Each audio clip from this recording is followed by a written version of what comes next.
Friends.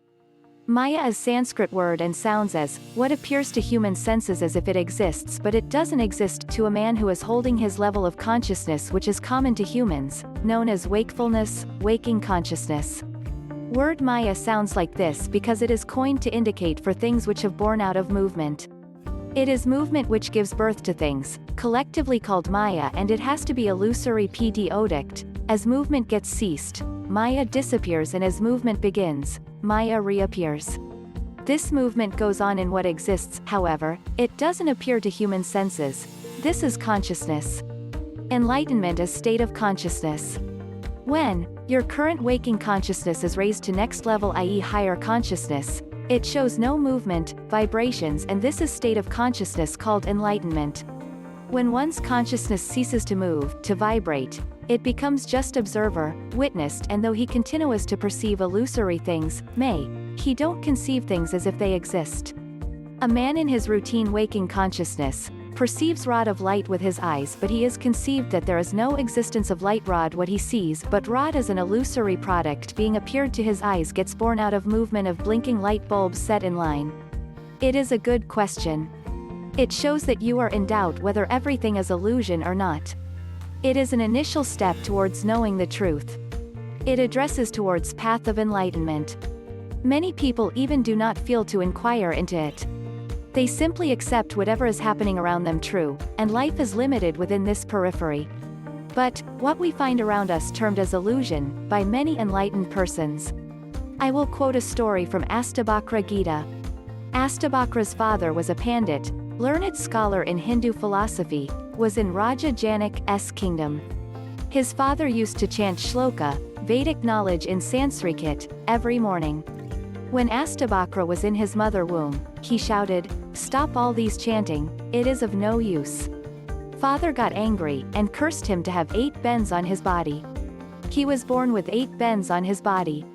His father later lamented on his action. When Astabhakra was 12 years old, a pandit came from far of place and challenged Raja Janak on the field of knowledge. Arrangement was made to have competition on the field of knowledge between his own scholars and the outside scholar. The condition was that whoever would lose, his head would be cut. It so happened that one by one scholar of own kingdom lost in competition, and ND were beheaded. Astabhakra's father was also called for. Astabhakra came to know that this father was losing. So he approached to king, and entered into competition. Finally Astabhakra won the competition. Realizing the hidden talent within 12 years old boy, Raja Janak approached to him for a problem he was facing. Raja Janak said, "Last night I saw a dream that neighbor king had taken over my kingdom, and I had been taken as a prisoner. In the night, I was about to be thrown into hot oil, then I got up from bed. I was totally in fear. I could not sleep throughout the night, after that dream. Today morning, I feel free, and I am feeling better." Then, Raja Janak said, "I have a question to ask. I saw a dream last night which caused shivering in me. Today morning so pleasant. Please answer me, which state is real? Please clarify me." Astabhakra smiled and replied, "Neither of the state is real. Problem with us is that we get carried away with whatever we have.